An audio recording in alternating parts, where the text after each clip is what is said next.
Our daily reprieve is based, contingent on the maintenance of our spiritual condition. Here we do have some control. We can hit our knees and pray, ask for direction on how we can best serve Him and others.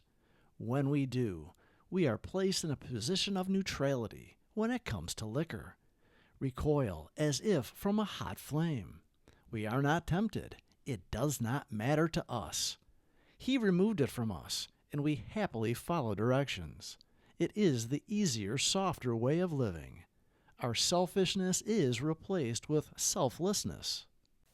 We're going to start with the Serenity Prayer, and then we'll go into the daily reflections. If you or someone you know are questioning yourselves about whether or not you're an alcoholic or whether they are an alcoholic or drug addict, reach out. We can help you. You don't have to do it alone. God, grant me the serenity to accept the things I cannot change, courage to change the things I can, and the wisdom to know the difference. Grant me patience with the struggles that take time, and appreciation for all that I have, tolerance of those with different struggles, and the strength to get up and try again, one day at a time.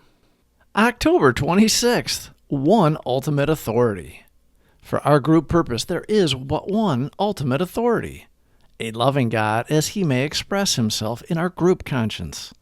12 Steps and 12 Traditions, page 132. When I am chosen to carry some small responsibility for my fellows, I ask that God grant me the patience, open-mindedness, and willingness to listen to those I would lead. I must remind myself that I am the trusted servant of others, not their governor, teacher, or instructor. God guides my words and my actions, and my responsibility is to heed His suggestions. Trust is my watchword. I trust others who lead.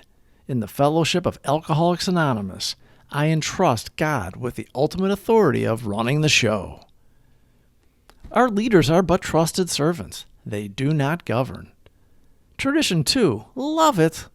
The alcoholic has an attitude problem. We don't like being told what to do. We have problems with authority. Small wonder when we realize we thought we were in control, and that we were the power in our own lives.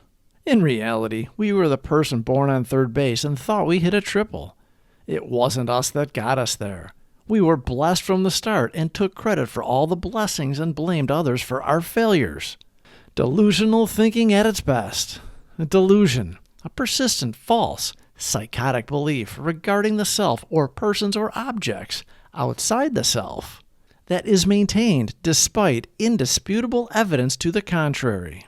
Alcoholics Anonymous thrives because we don't have a president. We don't have a police department. We are self-governed by the group conscience, which is aligned with our primary purpose, to stay sober and help others achieve sobriety. Singular purpose, no ego, no self-serving. We focus on what is best for the community and the newcomer. We all have had our own concept of a higher power, but all the higher powers share the main attribute of unselfishly doing the next right thing. Our problem at its root is lack of power, manifested by selfishness, self-centeredness. Even in long-term sobriety, the self, our ego, can put up a strong fight to dominate us. That is when we must double down on service to the program, in the rooms, and by working with others. It isn't about us. We must remember that. Praying to our higher power for guidance keeps us right-sized, and we stay sober and happy another day. Days turn into weeks, months, and years, and when we look back on our own lives, we smile that we were given the greatest gift. A grateful heart cannot be selfish. The elder statesman is the one who sees the wisdom of the group's decision, who holds no resentment over his reduced status, whose judgment, fortified by considerable experience, is sound, and who is willing to sit quietly on the sidelines, patiently awaiting developments. The bleeding deacon is one who is just as surely convinced that the group cannot get along without him, who constantly connives for re-election to office, and who continues to be consumed with self-pity. The group conscience is inarguable. A member with decades of sobriety or a newcomer under 30 days learns to accept what is good for the community is good for us. We do not take ourselves too damn seriously. Our 12 steps to recovery are suggestions. The 12 traditions which guarantee AA's unity contain not a single don't. They repeatedly say we ought, but never you must. October 26th, one ultimate authority. For our group purpose, there is but one ultimate authority, a loving God as he may express himself in our group conscience. 12 Steps and 12 Traditions, page 132.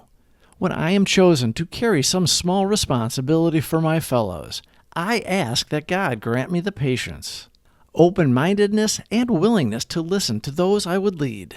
I must remind myself that I am the trusted servant of others, not their governor, teacher, or instructor. God guides my words and my actions, and my responsibility is to heed his suggestions. Trust is my watchword. I trust others who lead. In the Fellowship of Alcoholics Anonymous, I entrust God with the ultimate authority of running the show. Carpe the diem, boys and girls. Please subscribe for more videos. Thank you for watching.